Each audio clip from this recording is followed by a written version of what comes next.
Hello. Hello hello madam ನಮಸ್ತೆ, ತೀರ್ಥ ಸ್ವಾಮಿ boss ಟಿವಿಯಿಂದ. Sir ನಮಸ್ತೆ. Madam ಖಂಡಿತ ದುಃಖದಲ್ಲಿದ್ದೀರಾ. ಅದು ಕೂಡ ಇವತ್ತು ಇಡೀ ಕರ್ನಾಟಕ, ಅದರಲ್ಲೂ ಕೂಡ JDS ಕಾರ್ಯಕರ್ತರು ಪಾರ್ಟಿ ಒಂದು ದುಃಖದಲ್ಲಿರ್ತಕ್ಕಂಥ ಸಂದರ್ಭ. ಏನ್ ಹೇಳಕ್ ಇಷ್ಟಪಡ್ತೀರಿ ಮೇಡಮ್? ಬಹಳ ತುಂಬಾ ನೋವು ದುಃಖ ಆಗ್ತಿದೆ ನಮಗೂ. ಹೌದು. ಇವತ್ತು ನಮ್ಮ ತಾಯಿ ಸಮಾನರವರು ಯಾವಾಗ್ಲೂ ರಾಜ್ಯದ ಯಾವುದೇ ಮೂಲೆಯಿಂದ ಬಂದ್ರು ಕೂಡ ಪ್ರೀತಿಯಿಂದ ಮಾತಾಡಿಸಿ ಆಶೀರ್ವಾದ ಮಾಡಿ ಪ್ರಸಾದ ಅರಿಶಿನ ಕುಂಕುಮ ಮಹಿಳೆಯರಿಗೆಲ್ಲ ಕೊಡ್ತಿದ್ರು.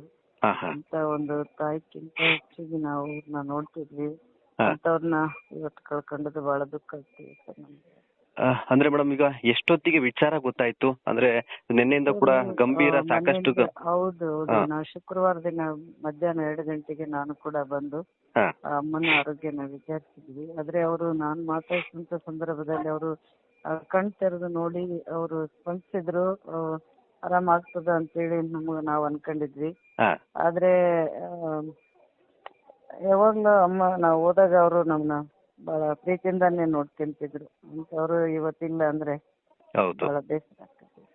ಅಂದ್ರೆ ನೀವು ಸಾಕಷ್ಟು ಬಾರಿ ಭೇಟಿ ಆಗಿರ್ತೀರಾ. ಸೊ ಅಂತ ಟೈಮಲ್ಲಿ ಅಂದ್ರೆ ಏನ್ ಮಾಡ್ತೀರಿ? ಯಾವ ತರ ಏನಾದ್ರು ಮಾತಾಡ್ಸಿದ್ರು? ಅಂದ್ರೆ ಅವ್ರ ಜೊತೆ ಏನಾದ್ರು ಮಾತುಕತೆ ಇದಂತ ಘಟನೆಗಳನ್ನ ನೆನ್ಪು ಮಾಡ್ಕೋಬೋದಾ ಮೇಡಮ್?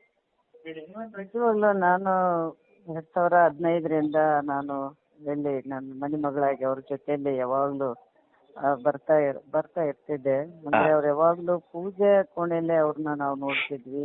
ಅಷ್ಟು ಒಂದು ಪೂಜೆ ಮಾಡ್ತಿದ್ರು ಅವರು. ಆದ್ರೆ ಯಾರೇ ಹೋಗ್ಲಿ ಅವರು ಭೇದ ಭಾವ ಇರ್ತಿದ್ದಿಲ್ಲ. ಅವರು ಅಷ್ಟು ದೊಡ್ಡ ವ್ಯಕ್ತಿಗಳವರು. ನಮ್ಮಂತ ಸಾಮಾನ್ಯ ಮಹಿಳೆಯರು ಹೋದ್ರು ಕೂಡ ಪ್ರೀತಿಯಿಂದ ಬರ್ರಿ ಕೂಡ್ರಿ ಅಂತ ಹೇಳಿ ನಮ್ಗೆಲ್ಲ ಧೈರ್ಯ ತುಂಬಿಸಿದ್ರು. ರಾಜಕೀಯವಾಗಿ ಮಹಿಳೆಯರು ನೀವೆಲ್ಲ ಬಂದಿರಿ, ಒಳ್ಳೇದಾಗ್ಲಿ ಅಂತ ಹೇಳ್ತಿದ್ರು ಅವರು. ಸಾಕಷ್ಟು ಎಷ್ಟು ಹೇಳಿದ್ರು ಕಡಿಮೆ ಅವ್ರ ಬಗ್ಗೆ ನಾವು. ಯಾಕಂದ್ರೆ ಈ ನಾಡಿನಾದ್ಯಂತ ಇವತ್ತು ನಮಗಷ್ಟೇ ಅಲ್ಲ, ಯಾರೇ ಬರ್ಲಿ ಮನೆಗೆ ಅಷ್ಟೇ ಒಂದ್ ಪ್ರೀತಿಯಿಂದ ಅವ್ರು ನೋಡ್ತಿದ್ರು. ಸನ್ಮಾನ್ಯ ದೇವೇಗೌಡ ಅಪ್ಪಾಜಿ ಅವರಿಗೆ ಅವ್ರೇನು ಒಂದು ಬೆನ್ನೆಲುಬಾಗಿ ಅವ್ರು ಇರ್ತಿದ್ರು. ಆ ಕುಟುಂಬಕ್ಕೆ ಸಾಕಷ್ಟು ದುಃಖ ಆಗ್ತದೆ. ಯಾವ ಒಂದು ಒಡ್ನೆಯಲ್ಲಿ ಹೇಳ್ಬೇಕು ಅಂತ ನಮಗೂ ಕೂಡ ಅನಿಸೋದಿಲ್ಲ. ಅವರಿಗೆ ದೇವರು ನಿಜವಾಗ್ಲಲ್ಲಿ ಸ್ವರ್ಗನೇ ಅವರಿಗೆ ಸಿಗ್ತದೆ. ಯಾಕಂದ್ರೆ ಎಲ್ಲರನ್ನ ಅಷ್ಟೇ ಪ್ರೀತಿಯಿಂದ ನೋಡ್ತಿದ್ರು. ಆ ಸ್ವರ್ಗದಲ್ಲಿ ಅವರು ದೇವರು ಅವ್ರಿಗೆ ಭಗವಂತ ಶಾಂತಿ ಕೊಡ್ಲಿ ಅಂತ ನಾವೆಲ್ಲರೂ ಬಯಸ್ತೀವಿ.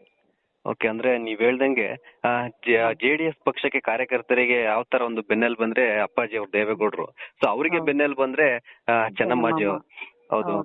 ಸೊ ಅಂದ್ರೆ ಈಗ ನೀವು ಕೂಡ ಸಾಕಷ್ಟು ಸಲ ಭೇಟಿಯಾಗಿದ್ವಿ ಅಂತಂದ್ರು. ಅಂದ್ರೆ ಅವ್ರು ಸಾಕಷ್ಟು ದೈವ ಭಕ್ತರು, ಅಂದ್ರೆ ಪೂಜೆ ಪುನಸ್ಕಾರ ಇದ್ರಲ್ಲೇ ಇದಾಗ್ತಿದ್ರು. ಅಂದ್ರೆ ನೀವು ನೋಡ್ದಂಗೆ ಅವರ ಆರೋಗ್ಯ ಯಾವ ರೀತಿ ಇತ್ತು ಅಂತ?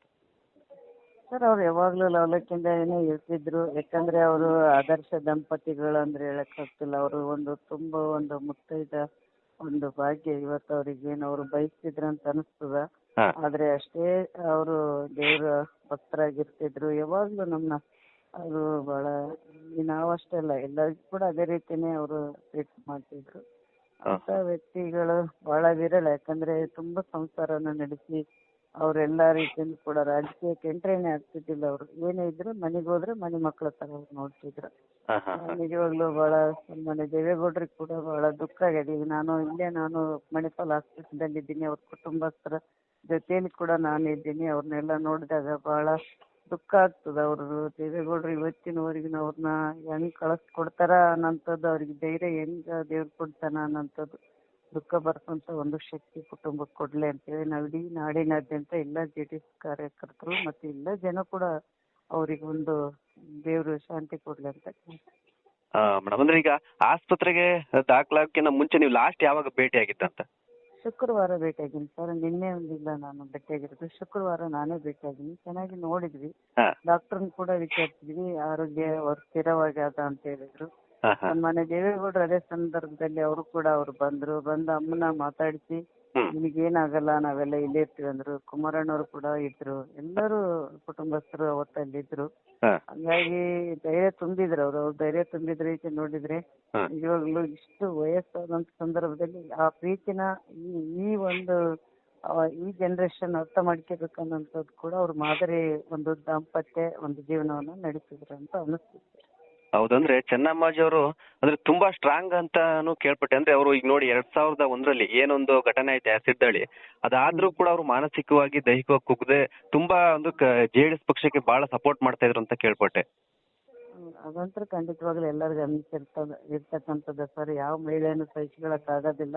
ಹಾ ಅಷ್ಟು ದೊಡ್ಡ ಒಂದು ಪ್ರಕರಣ ನಡೆದ್ರು ಕೂಡ ಅವ್ರು ಅದನ್ನೇನ್ ಲೆಕ್ಕಕ್ಕೆ ತಗೊಳ್ಳಾರ್ದಂಗೆ ಯಾವಾಗ್ಲೂ ದೇವ್ರ ಮೊರೆ ಹೋಗಿ ಕುಟುಂಬನ ಮತ್ತೆ ನಾಡಿಗೆ, ಬರೀ ಒಂದು ಪಕ್ಷಕ್ಕಂತಲ್ಲ, ಹಾ ಈ ನಾಡಿಗೆ ಒಳ್ಳೇದಾಗ್ಲಿ ಅಂತೇಳಿ ಅವರು ದೇವ್ರ ಪೂಜೆ ಮಾಡ್ತಿದ್ರು. ಹಂಗಾಗಿ ಅಂತ ವ್ಯಕ್ತಿಗಳು ಇವತ್ತು ನಮ್ ಮುಂದೆ ಇಲ್ಲ ಅಂತ ಹೇಳೋದಕ್ಕೆ ಅವರು ನಮಗ ಆಗ್ತಾ ಇಲ್ಲ, ಏನ್ ಹೇಳ್ಬೇಕು ಗೊತ್ತಾಗ್ತಾ ಇಲ್ಲ. ಓಕೆ. ಅಂದ್ರೆ ಮೇಡಮ್ ಇವಾಗ ನೀವು ಆಸ್ಪತ್ರೆ ಬಳಿ ಇದ್ದೀರಾ ಅಥವಾ ಏನ್ ನಡೀತಿದೆ ಅಲ್ಲಿ ಪರಿಸ್ಥಿತಿ ಹೇಗಿದೆ ಅಂತ? ಏನಿಲ್ಲ ಸರ್, ಅದು ಎಲ್ಲ ನಡೀತವೆ, ಎಲ್ಲ ಮುಂದಿನ ಪ್ರಕ್ರಿಯೆಗಳು.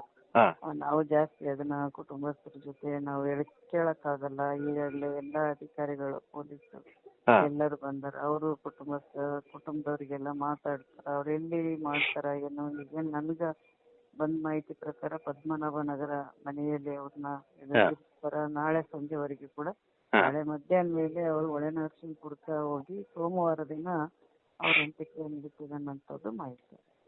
Okay okay okay madam, thank you madam, thank you. ನಮಸ್ತೆ ಸರ್. ಥ್ಯಾಂಕ್ ಲೇಟೆಸ್ಟ್ ಹಾಗೂ ಇಂಟ್ರೆಸ್ಟಿಂಗ್ ಸುದ್ದಿಗಳಿಗಾಗಿ ಬಾಸ್ ಟಿವಿ ಕನ್ನಡ ಚಾನೆಲ್ನ ಸಬ್ಸ್ಕ್ರೈಬ್ ಮಾಡಿ. ಹಾಗೆಯೇ ಬೆಲ್ ಐಕಾನ್ ಪ್ರೆಸ್ ಮಾಡಿ. ಇದರ ಜೊತೆಗೆ ಫೇಸ್ಬುಕ್, ಇನ್ಸ್ಟಾಗ್ರಾಮ್, ಎಕ್ಸ್ನಲ್ಲೂ ಮಿಸ್ ಮಾಡದೆ ಫಾಲೋ ಮಾಡಿ.